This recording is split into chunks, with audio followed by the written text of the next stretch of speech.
Hi there, you're listening to the Practical Stoic Podcast with your host, me, Simon Drew. If you'd like to listen to over 200 episodes that were recorded before 2020, then you can head to my Patreon site. It's patreon.com/Simon J.E. Drew. We'd love to have you there, and any support is greatly appreciated. We'd love to also have you on our Facebook community, the Practical Stoic Mastermind. But for now, enjoy the show. Hi there, my name's Simon Drew, and welcome to the Practical Stoic Podcast. Now, today I'm continuing my series of interviews with some of the foremost experts on Stoicism from around the world, and I'm talking with none other than Nancy Sherman, the Professor of Philosophy from Georgetown University. So Nancy has been on the show before, and if you want to listen to that episode, then you can support me on Patreon and get the episode there. And it's always good to talk to Nancy. She's got such a unique perspective on Stoicism. And that's what I'm really enjoying about all of these interviews. It's that everybody has their own unique take on Stoicism. And so I'm really excited to put it all together and try to understand, what is the general consensus on what the essence of this philosophy is.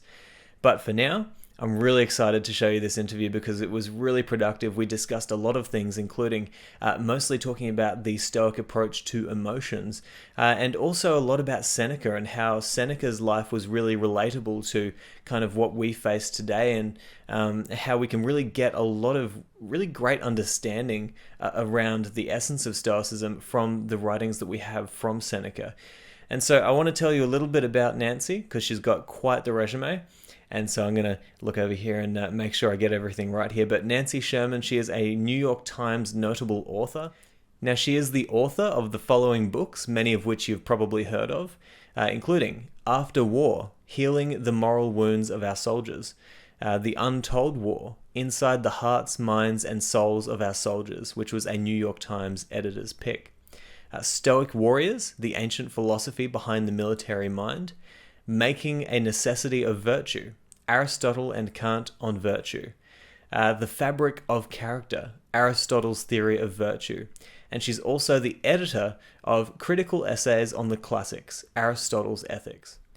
Now, Nancy has also written over 60 articles in the area of ethics, military ethics, the history of moral philosophy, ancient ethics, the emotions, moral psychology, and psychoanalysis.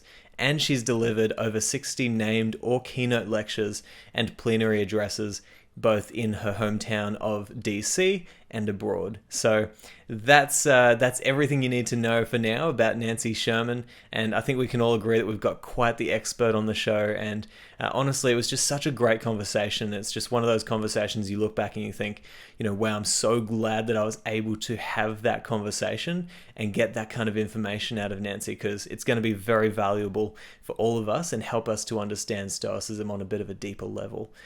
So anyway, I'm going to put links in the show notes to where you can find Nancy Sherman online and where you can buy her books. If you love this interview, which I'm sure that you will, make sure you reach out to Nancy and let her know just how much you appreciate her coming on the show and sharing her expertise. But without any further ado, I present to you Professor Nancy Sherman.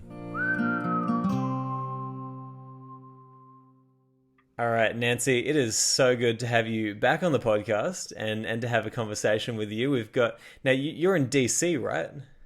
I am indeed, Washington, DC. There we go. I love it. So we've got the mist behind you. We've got the Oracle of DC here, gonna drop some wisdom on us all today.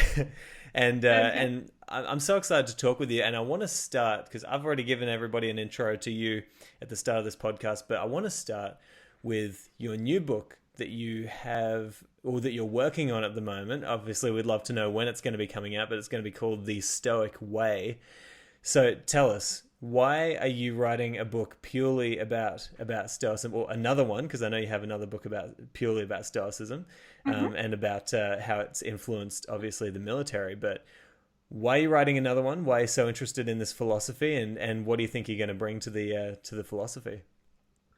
So I've been teaching Stoic ethics quite a bit in the past decade or Mm-hmm. more. The last book on Stoicism was the Stoic Warriors, 2005. Mm. And I've focused to some degree on military culture. That said, as I've been on more and more talk shows and the like, talking about Stoicism with folks, and sometimes in conversation with folks, and also picking up on some of the online material, I've really thought that the picture's lopsided, Mm-hmm. and that what people are getting isn't a complete picture of Stoicism.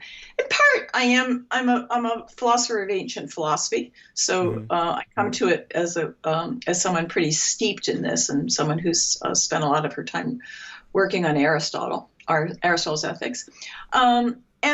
Some of it is that I don't think people really understand how much the Stoics are indebted to Aristotle.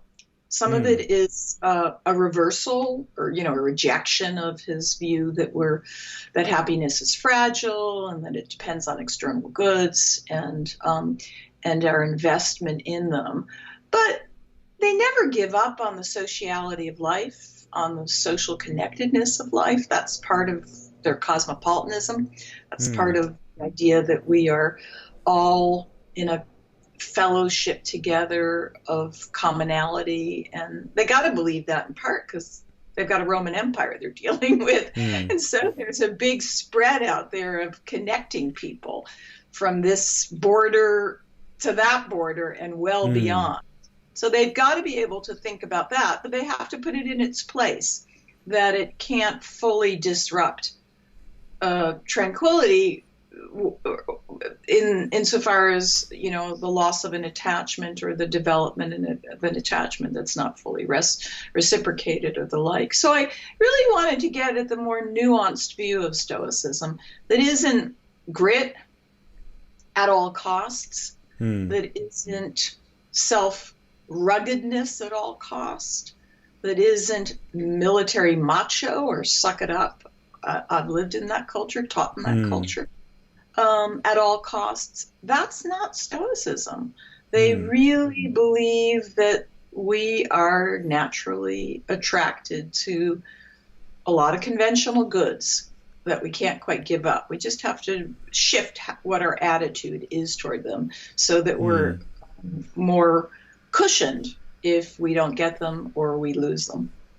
Okay, so I guess what you might be saying is that it's not necessarily supposed to be a complete detachment from everything worldly or everything external to us. It's more of an understanding, as I think has been made clear in many circumstances, but an understanding of we don't need them, but it's not that they don't benefit our lives in many ways. Is that essentially what you're saying?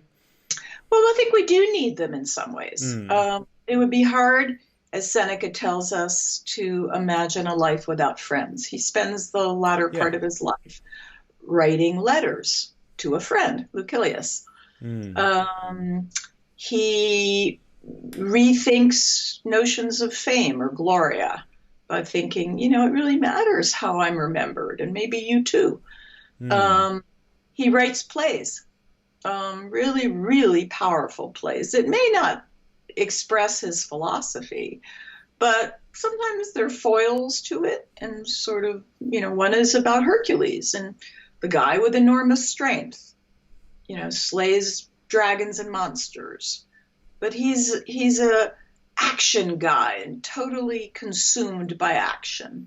And he, at the end, when he commits a horrible deed, he wants to kill himself. And his father reaches out and says, "You can't leave me."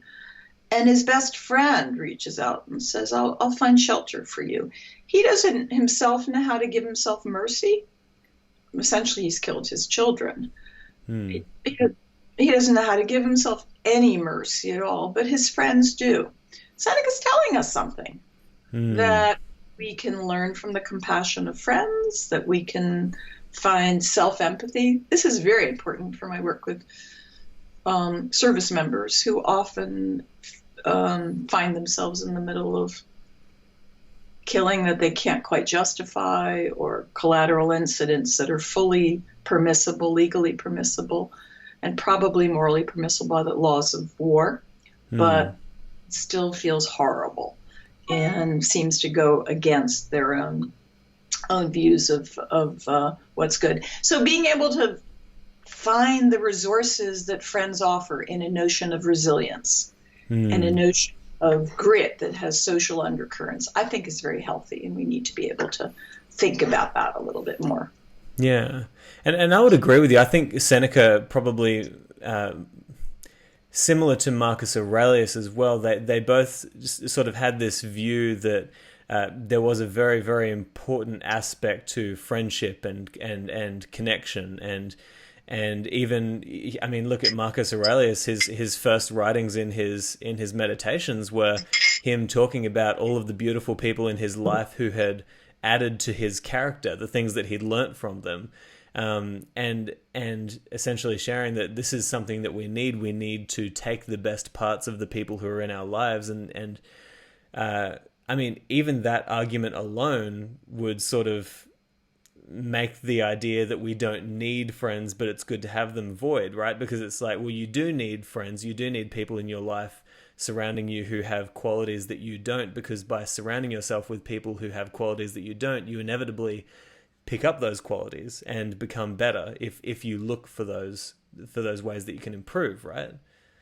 Right. So I guess part of what they're trying to do in their fine-tuning of lots of terms is think about what need means. So they have a stipulated term that you don't necessarily go for something that's an indifferent, a preferred indifferent, like a friend, in a way that is a desire, in the way that Aristotle talked about it, desire.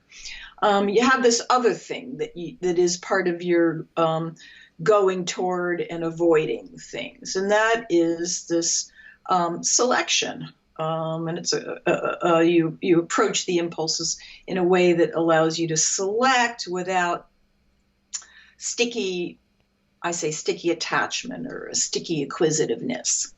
And so,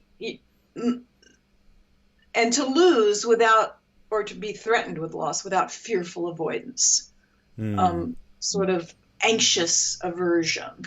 So they want to still have what we today would call behavioral ways of going towards something and being attracted to it. And I mean, our survival depends upon staying away from certain kinds of deadly threats that are unnatural for us to face. You know, stick your hand in fire. You do it once and you won't do it twice. And that's how we teach children. So you need to have that kind of response.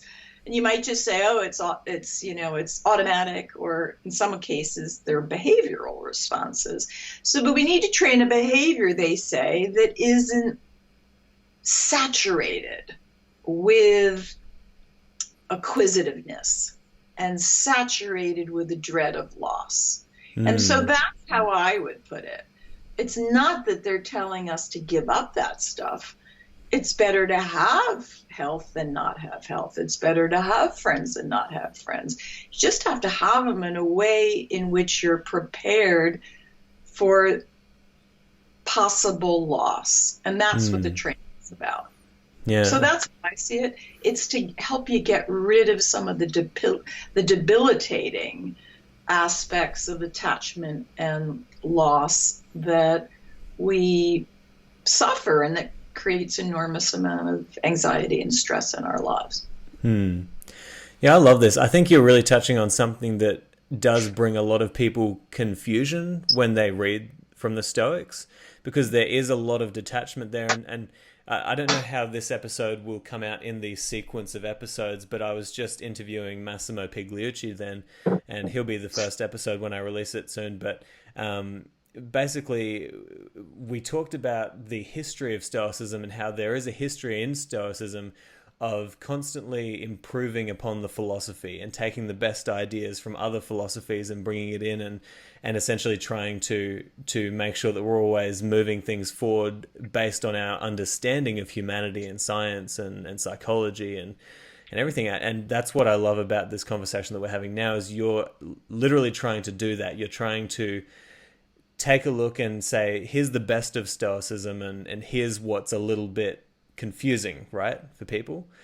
Yeah, I think that's right. If you want to have a viable modern Stoicism, then you can't ignore what we know about psychology. You can't ignore that we suffer loss, and the more intimate the attachments, a child, a husband, and the more untimely the deaths, the more we're going to suffer. That's the way empathy's built. And what do you mean by untimely? Do you mean as in death is becoming a little bit less common now, or like less? No, untimely in the sense that you lose a child in their prime as a parent. Yeah. Okay. Sorry. Yeah. Okay. I get it now. Yeah. In a tragic loss, parents of service members who may be, kind of getting used to it, but still not, or it's a terribly disfiguring death and you're up close and intimate. A fireman who watches people burn to death, or has tried to save someone and failed to look underneath a bed, though he went into the bedroom 3 times and failed to look under the bed to find a child. Okay, those are very intimate, and and they can be ghoulish. So we know that the way the brain imprints that stuff is not going to make it go away easily. It's very vivid.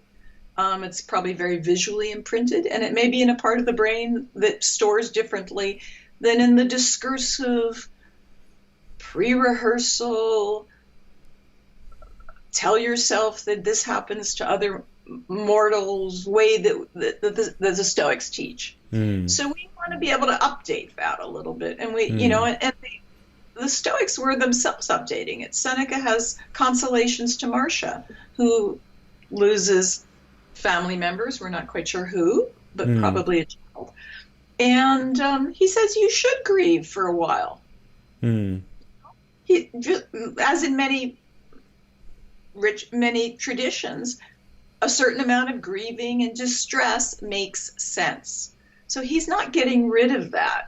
He's trying to put some boundaries on it so that it doesn't become a protracted dysfunctional syndrome. That makes good sense. That's healthy resilience to my mind. And so if we can find more notions within Stoicism that don't make them out to be loonies, but rather to be humans, the better we are. The cynics may borrow a lot, or at least, the cynics are a part of the transmission route from Socrates to them, have a very controversial figure at their head, and that's Diogenes of Sinope. He's a bit of a crazy, meaning, he's fun. He's like a stand-up comic almost. He's hysterical, if you believe the reports. And, he wants to get, a good British phrase, get the Mickey out of you, get a rise out of you by, in your face. You say money's a good thing. I say you should deface it and take away coinage. You say, that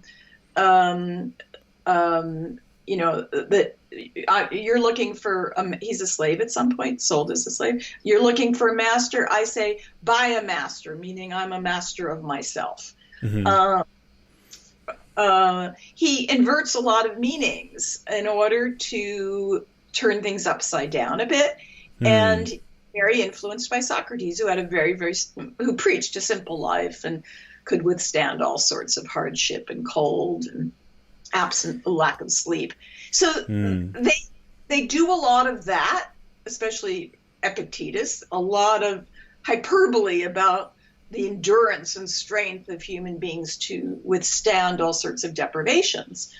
But there's lots of strains in this complicated school, and one of them, a very important voice, I think, is the most important voice, I think, often is Seneca's, and he's trying to walk the walk in a horrible empire Yeah. with Nero as his boss. Hmm. You know, I think what you're saying here is actually really unique because I'm having a lot of interviews with people, and I have had a lot of interviews with people who are thinking about Stoicism in the past, and not a lot of people look at Seneca as one of the more important voices of Stoicism. And I think, and I actually, like, personally, I find his writings to be the most influential in my life. His was the first, not only because it was the first book that I read that was about Stoicism, but it was also, he's not perfect by any stretch of the imagination. He's Not at living a all. life that cannot be deemed as perfect at all. And he's living in situations that are so much closer to what we live in today, as in, you know, there's big problems that we have to deal with. And I think what's really awesome about Seneca is he's just a person out there living his life, trying to do good things, but there's also a lot of challenges that he faces, especially with his character. I mean, being an advisor to Nero must have been unbelievably difficult, you know, to try and navigate that landscape. And also, just he's a person who's doing things that are more like the things that we're doing today. Like, not a lot of us are sitting down, you know, teaching people in a circle like Epictetus. Not a lot of us have been shipwrecked like Zeno and now have to come up with a new philosophy. But a lot of us are, you know, I even think of myself, I'm a creative type. You know, I'm playing music. Seneca was a playwright. You know, he's such a human being, is what I'm trying to say. He's a human being and he's in a system.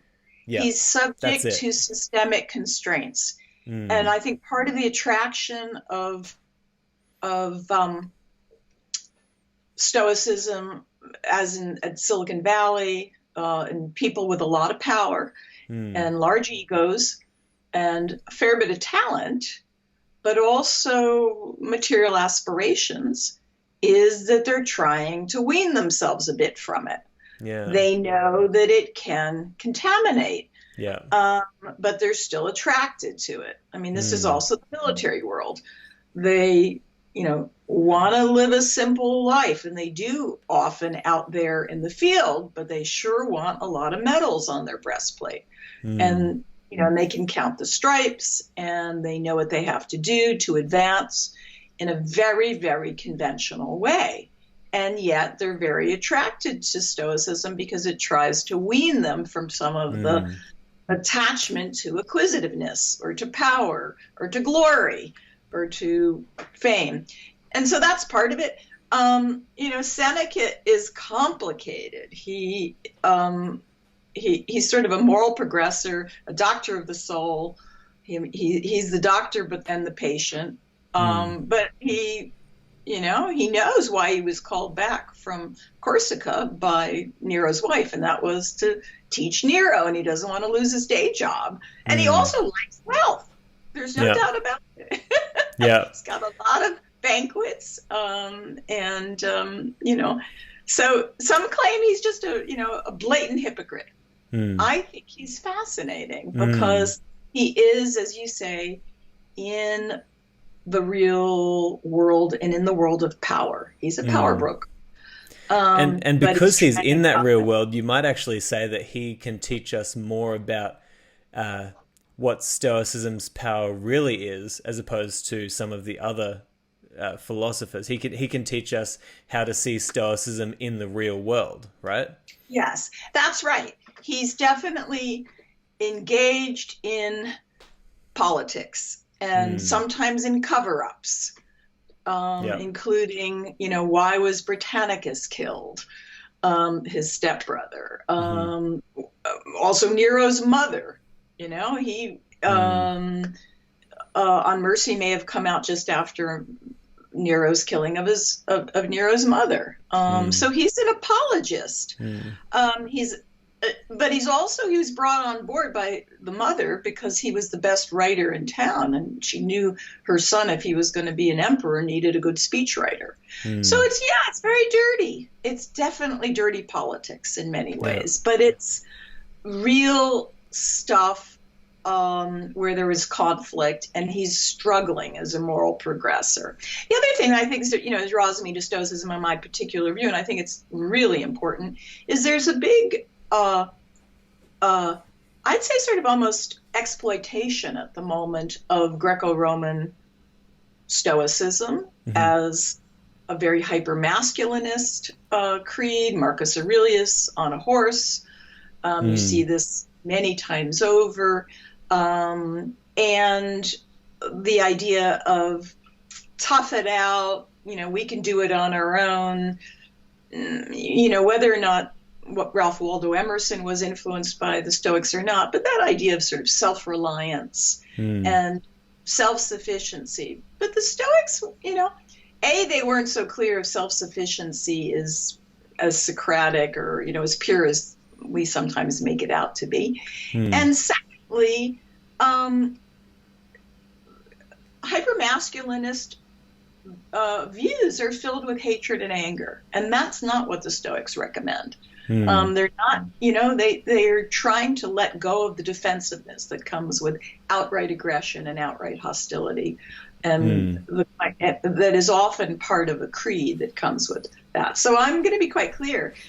I'm not, I want to set the record straight in some ways. My love of Stoicism is as someone who's spent her life reading ancient texts and writing on Aristotle much of my life, and seeing where they're interacting with Aristotle, how much Socrates they brought on, how much of the Cynics they kind of brought on, and also healthy notions of resilience and psychotherapy. In my world, in the military world that I have a foot in, there have been suicide epidemics that have been horrific, unprecedented since 2009, and people need to be able to reach out and avail themselves of wide circles of support. I think the Stoics are not at all against that in any way, or about closing our borders narrowly. They're about enjoying the social supports that are wider in a cosmopolitan world. Well, yeah, I think that's one of the most important tenets of Stoicism, this idea that everybody is interconnected in some way, and that, you, just by virtue of you trying to become the best version of yourself, you will send ripples throughout society and help others to do the same. And you should aim to help as many people as you can to live good lives and offer that support, right? Because in the end, we're all connected. Yes, that's right. Yeah. And so I wanted to kind of, so essentially, if you could kind of sum up where you're at with this philosophy, it might, tell me if I'm wrong here, you're essentially not saying that the philosophy is wrong. You're saying our interpretations of what they're saying aren't necessarily complete as it is, right? Yeah, I think that's very fair. Exactly. That I think we've had selective cherry picking of the philosophy, and sometimes they've been geared toward an interest in toughing it out, grit,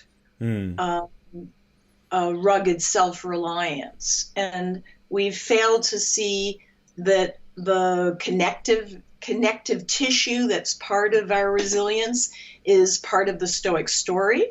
And we've also failed to see how the ways in which we can express our emotions and show others our emotions are still part of the story. They have very complicated views about emotions. There's 3 different levels of them, like autonomic arousal, almost proto-emotions, ordinary emotions, and then a sage's emotions. None of us are going to be sages. Most of us are just going to be, as you say, striving to be as good as we can be and influencing others to be that way.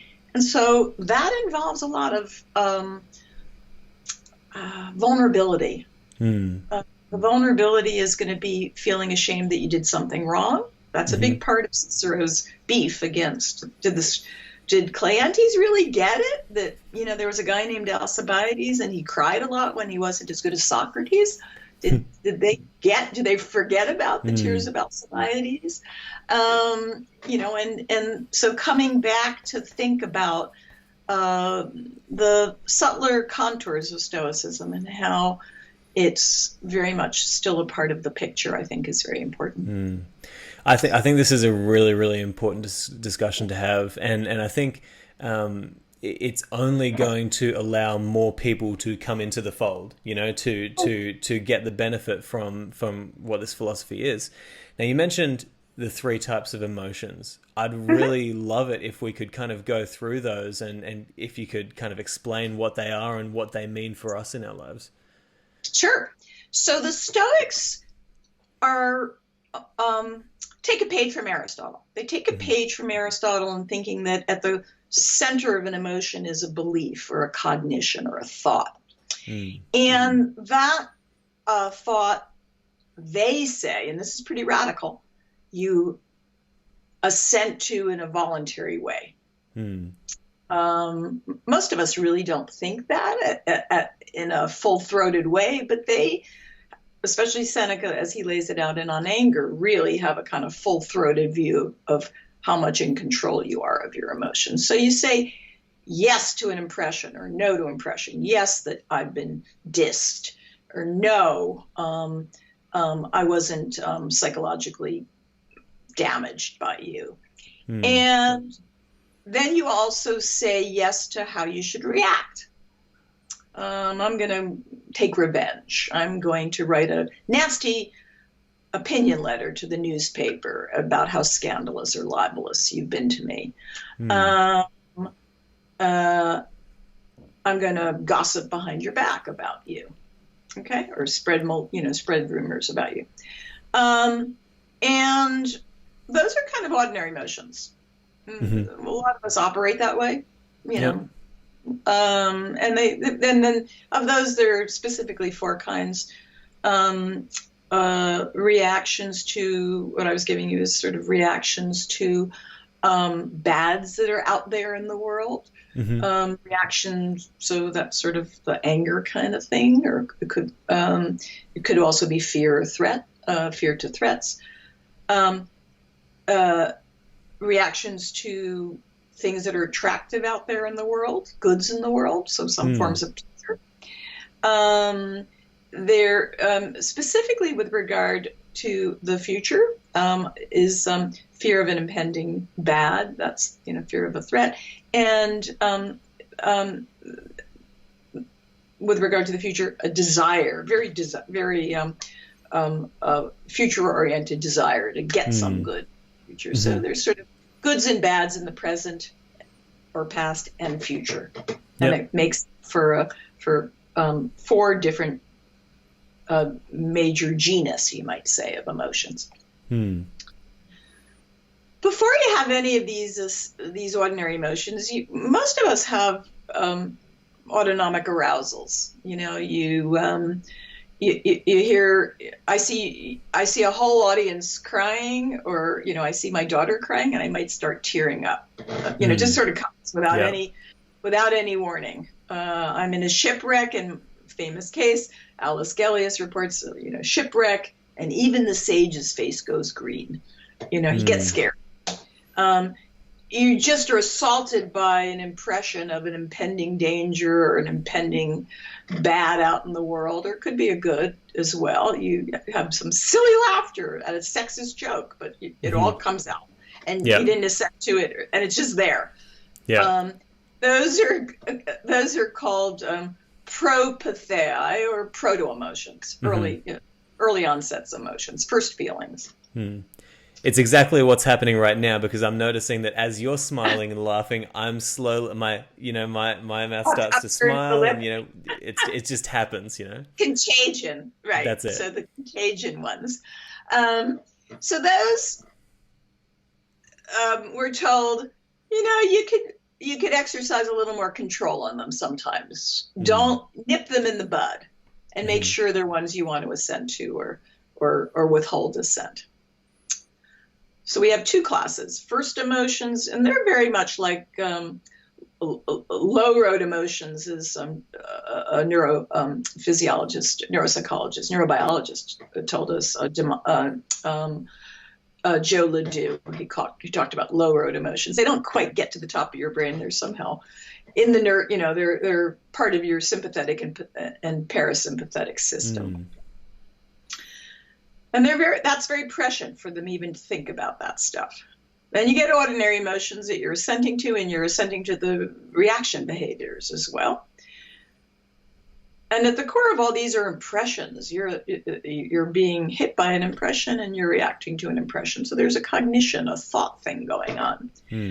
Most elevated of the three classes of emotions are called the good emotions, or eupathei, for like eugenics, good genes.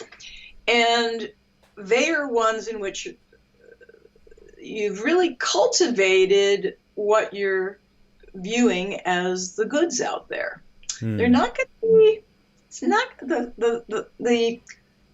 the threat out there isn't going to be of the bear that's in front of you.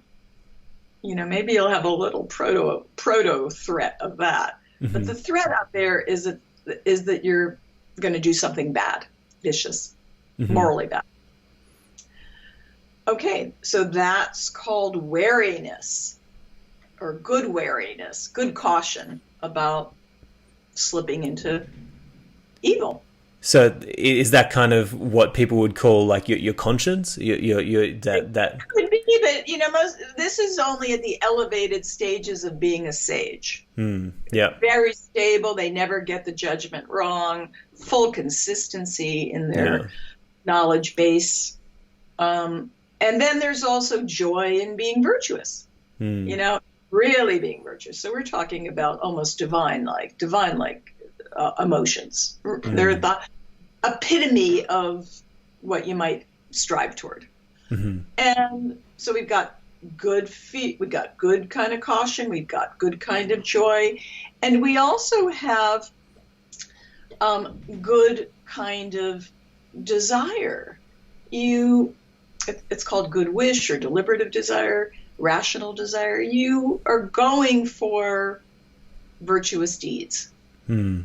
Very stable, consistent way. You never get your judgments wrong. You don't assent to the wrong things, et cetera, et cetera. So there's beginning emotions or autonomic arousals almost. You get ordinary emotions. Most of us are having those. And then you have good emotions. The journey in emotional cultivation and moral training is in letting go of some of the ordinary emotions. Fear at the bear, fear loss of your son when he's going skiing in a really, really, really, really dangerous place. Yeah. Fear that your husband may or mother may be headed for a horrible, horrible dementia or stroke, something like that, is to get rid of some of that and instead control the stuff you can control, which is avoidance of vice and cultivation of virtue. So they really do view that a lot of the growth and moral growing and striving to be good is through emotional management, emotional regulation, so that you give up some of the worry and fret about the stock market failing, about the fires in Australia. And you focus on the doing good deeds, the never doing something that's shameful, and taking joy in those good deeds, and in a very cautious way, making sure you don't fall prey to the wrong sorts of influences and misinformation, sort of a false facts, you might say. False, false news. The fake news in our own minds. Exactly. Could you call it an encouragement to get out of the past and the present and come to like what you can do right now, right? Because it seems like a lot of fears and a lot of desires are based in places other than where we are right now, right? And it's Well, you might say though, in looking at the fires in Australia, you might say, I not only need to do things environmentally that will reduce carbon out there and fossil fuel usage, but I need to encourage others. So that's something you can do. Mm-hmm. But on the other hand, this is a big Stoic lesson. They're into striving and striving and striving without getting hung up on the outcome, right? It's an internal journey, not an external journey. Yeah. That means, though, I have to ask myself, if everything I do comes to naught and I can't make any dent in the world, say environmentally, or say I'm a violinist and I go on the stage and night after night my Stradivarius breaks and, there I am playing a Beethoven sonata and the strings pop, I'm not going to be invited back to Kennedy Center or Lincoln Center or the Sydney Opera House. It's not happening. There's a certain amount of insulation from outcome we can take, and enough and at some point that we're just sort of aiming at doing well versus aiming at versus trying to get some of the things we're aiming at realized in the world, I think does have to sort of, let me start that sentence again. At some point we need to realize that there can be enough failure of outcome that the greatest insulation we have or protection policies we take out against outcome success still won't protect us fully. It makes sense. I guess what I meant by being in the present, actually, I can describe it like this. One of my clients recently actually said to me something that he heard, which really best describes this. He said, there's a time for being in the clouds, but there's also a time for being down in the dirt. And I think that the time for being in the clouds is to go into the future and say, okay, well, potentially I could create this or I could be of influence here. But if you stay in the clouds for too long, then you get nothing done, right? So you have to come back to that present moment and get in the dirt and get in the mindset of, okay, now it's time to, as you say, look at what you could do that is good and look at what you could do that would be bad and try and aim for that good in the present moment, which is what creates the potential, right? Does that kind of make sense? Well, it does, but I guess I would add that striving and striving and striving without tangible results. If you're a doctor, striving and striving and striving, say take a knee doctor, knee replacement surgery, orthopedics. Striving and striving and striving without having a lot of luck with patients and their mobility doesn't really make for such a good doctor. Yep. Okay, even though doctoring is supposed to be one of those skills, say the Stoics, where you can have a great skill and you still can lose patients. But to have a really bad track record with respect to the surgeries you do, I'd say you should hang up your knee replacement surgical credentials, or get poor, or go for being poor. Yeah. That's sort of one of those cases where you have to sort of say some of the cynic and Stoic views about, what does it matter what the outcomes are? It's just a striving. It's not hitting the actual target. For some kinds of things we do, it does matter. If you're an oncologist, I think you probably have a little more leeway. because science isn't that great and the disease of the body has not yet been conquered. But knee replacements we know a lot about. Yeah. Yeah. And if you're failing there, then, maybe that's sort of in part your skill isn't so good, or the outer resources that you can rely on aren't stably good. And so your system of support isn't so good. That makes sense. It does. Getting down there and getting dirty.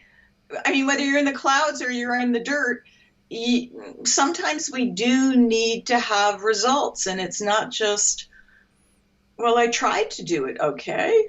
I've been trying all along. Yeah, and I guess the dirt might be the wrong analogy. It's more, okay, it might be like this. How did they get to being able to do a successful knee surgery? First, they had to envision that it might be possible, but then they had to come back to the present moment and study and experiment and, try to figure it out. And eventually they came to that result. But by coming to that result, it was through a process of first envisioning what could be and then coming back to the present moment and doing what you could do in order to get there, if that makes sense. Yeah, and I would add a very critical piece, and that is with a team. Yeah. There are very few things we do in life without full systemic structural support. And I think that's crucial, and that is a part of the kind of connectedness you referenced earlier with regard to Marcus. We live in communities of knowledge, of resources, of supply chains, of cloud software, Skype software, all of that. No one's doing it on their own these days. Yeah.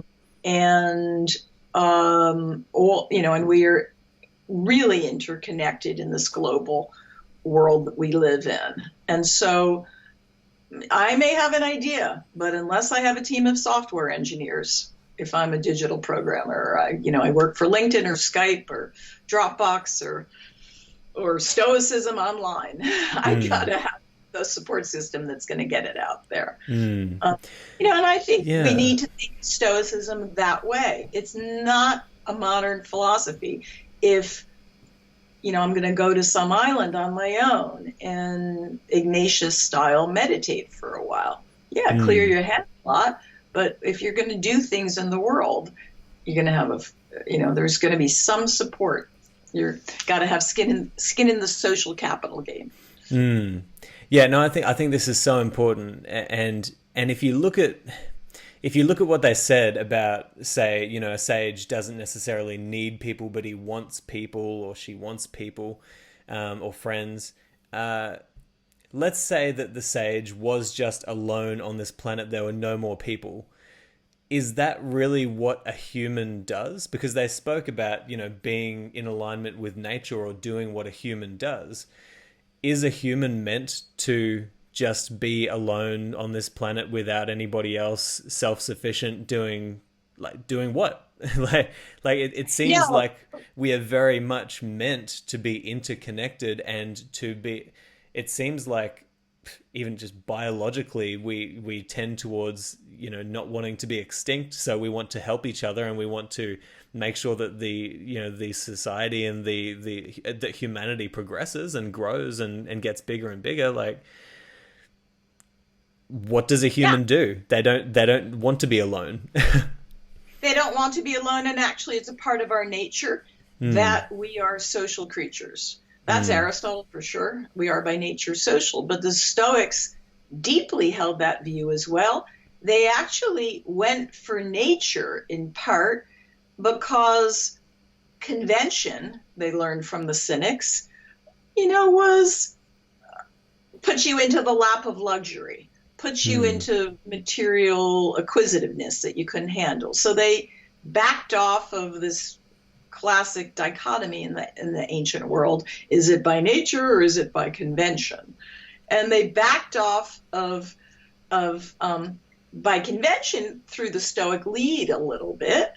And they ended up in nature. But to end up in nature, in consistency and accord with nature, that's in part in accord with your social nature.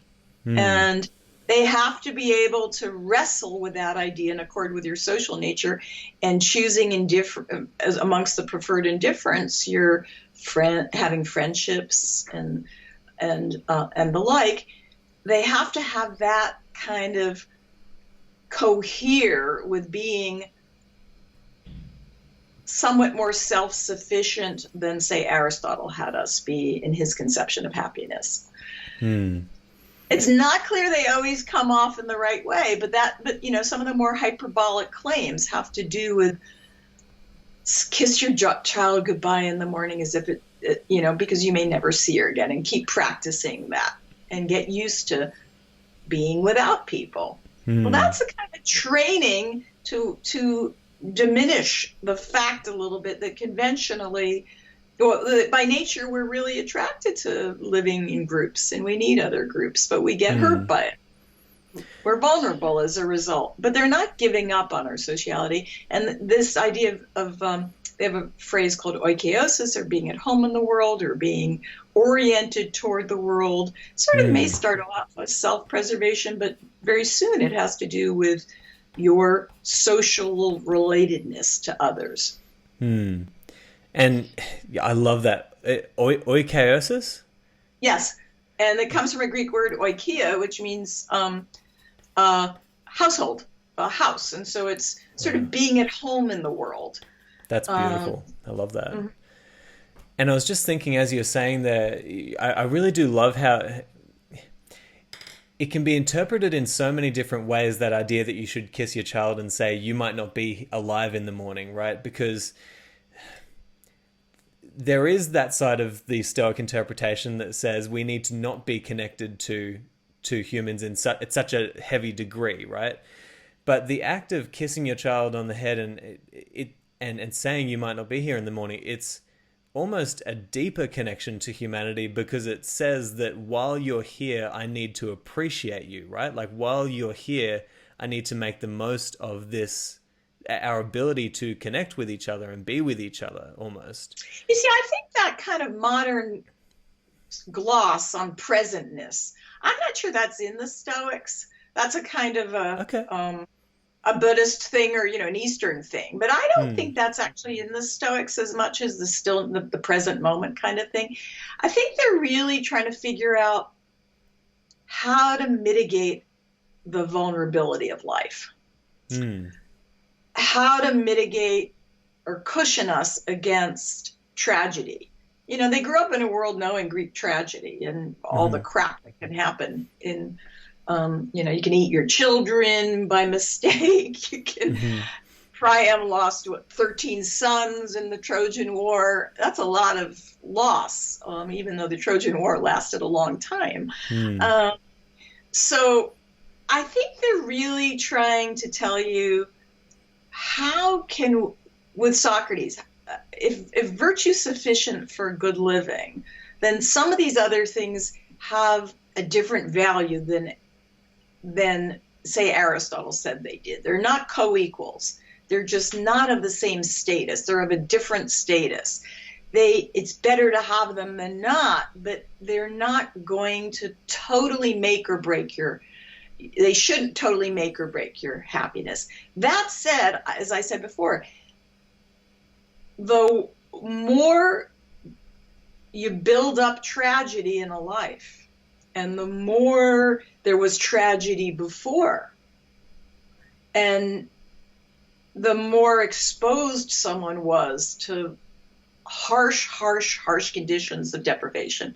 I mean, think about Syria right now. It'd be hard to imagine being a kid in certain war zones in Syria right now and not suffering, even Stoic upbringings. And so they want you to try your hardest to be adaptable and not stuck on convention, on the custom of your local culture. That's their global sense. But they still, I think the sage is somewhere on, Mount Olympus up there. Yeah. And we are constantly having to figure out, how is it a good model for us? How does it work? How do we pull down that chain so we can climb up a little bit. It's not at all obvious how you get from ideal to non-ideal conditions. Does that make sense? Yeah, no, it definitely makes sense, and I like that you're thinking about Stoicism not from. See, I can see now that you've mentioned to me that idea of presentness might be more from the Buddhist idea. Like, I can see how my interpretation of Stoicism might be a little bit narrow in that area, and maybe they're trying to say something completely different. But I'd like to ask you, how do you think that we should go about approaching our human relation? If you don't think that it's about saying, well, we need to detach ourselves from that, what do you think is the right approach? Great question. So I think we need to recognize that maybe 3 or 4 things. One, the Stoics held that our natures are social, and that we're naturally attracted to life with others, and we live in, and they really thought, a kind of cosmos, a universe connected by the fact that we share in reason. And we happen to also share it with the gods and God, and that became important in Judeo-Christianity and the story that goes on from them. 2, but we need to have attitudes of social connection that don't put us at total peril of trauma, psychotrauma, we can use that term, soul trauma, when we suffer really, really tragic losses. Those losses, I think are going to be deeper. Heracles tells us something. The closer the outer circle is to us at the center. Where one of the writers tells us that we're in the center, and there are concentric circles around us, and the ones closest to us are nearer and dearer, and we actually have to work on making that most outer circle as close to those that are inside. So because we're at peril of not being empathetic with them if they are so different from ourselves. We go tribal, get tribal. Yeah. That's essentially what he's saying. And so that said, we need to recognize given we're attached, and given we're more attached to those closer, we have to protect ourselves a bit. Now, contemporary psychology would sort of say, let's protect you after the fact.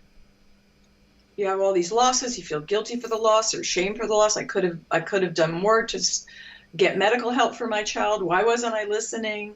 Why did I take my eyes off the jungle gym and my kid fell and had a concussion, and maybe it's irreversible? That moment when the phone rang and I looked at my screen and there my eyes went away. Okay, all these moments, right? And so contemporary psychotherapy would say, let's try to expose you to those moments again and reconstrue what happened and help you get rid of some of your guilt. Let's take that kind of case. The Stoics have the reverse. Let's not do it after the fact. Let's do it before the fact. Given you're so attached to people, let's do it prophylactically. Let's rehearse. That's their term. Let's rehearse. Sort of like a preventative medicine, you might say. Yeah. Let's have clauses in our language. I strive for this and want it but if nothing prevents me from getting it. So they stick in these buffer zones. So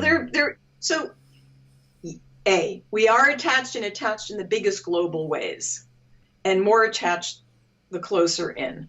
B, given that, how do we protect ourselves from some of these losses? new labeling devices. Let's call them not just external goods that are part of happiness. Let's call them indifferents that are outside happiness. That's the philosophical chopping and logic chopping. Not going to do a lot unless you train your emotions as well. And you train them in part through pre-rehearsal. I call it a version of exposure therapy, but it's prophylactic, preventive exposure therapy, as opposed to after the fact, which is a empirically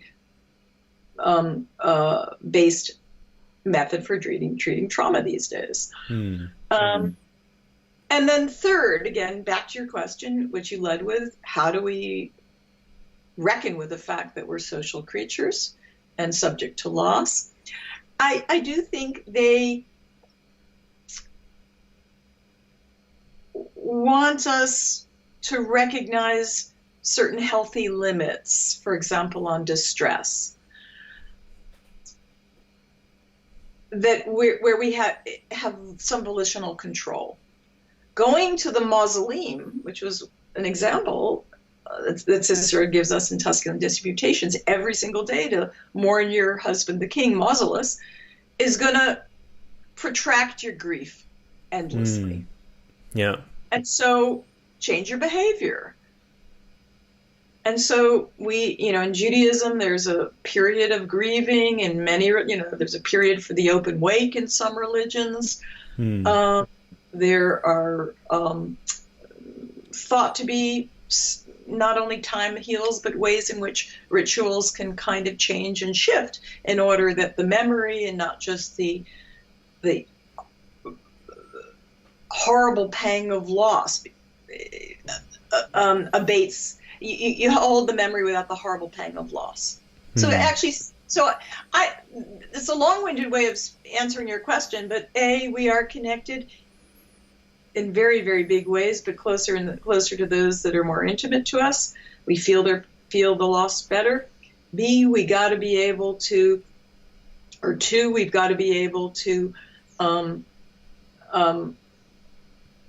sort of pre-rehearse potential loss. And thirdly, know that there may be reasonable limits on practices of, say, grieving, where we're actively contributing to the protraction of our grief. Yeah. So you need to understand that boundary between what is natural, as Seneca would have said, that some human emotions are just so inbuilt into us so that to not feel those emotions would be inhuman, right? So we need to understand what's inhuman and what's human and kind of learn to separate the two. But right. Also, I actually think this is a good place to kind of end the conversation, because if I ask anything else, I feel like one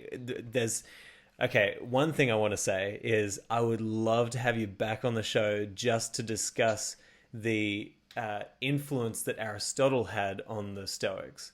I think that would be a really interesting discussion to have, and also diving even deeper into your understanding of modern psychology and how it can kind of influence our view of Stoicism now. But Nancy, I am so grateful for this conversation. I really think that not only did I need to hear this sort of stuff, but I think it's a message that really needs to be spread amongst everyone who's kind of learning Stoicism, right? Because what you're trying to do is bring a very much a more human element back into Stoicism.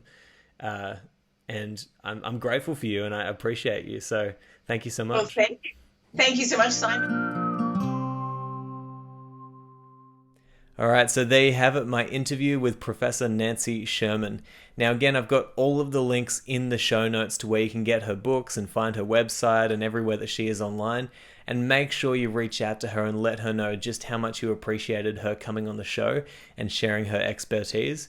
Because seriously, it's always great to hear that your words have been appreciated. But apart from that, I really hope that you guys enjoyed this interview, and I'll talk to you next time. But until then, I hope that this episode has helped you on your rise to the good life. Ciao. Thank you so much for listening to this episode of the Practical Stoic Podcast. If you'd like to stay up to date with the Practical Stoic community and everything to do with this podcast, then just go to my website, simonjedrew.com, and subscribe to the Practical Stoic Weekly, a newsletter that I send out every week with updates and all sorts of great Stoic insights. You can also find me everywhere online by searching Simon J. E. Drew. See you next time.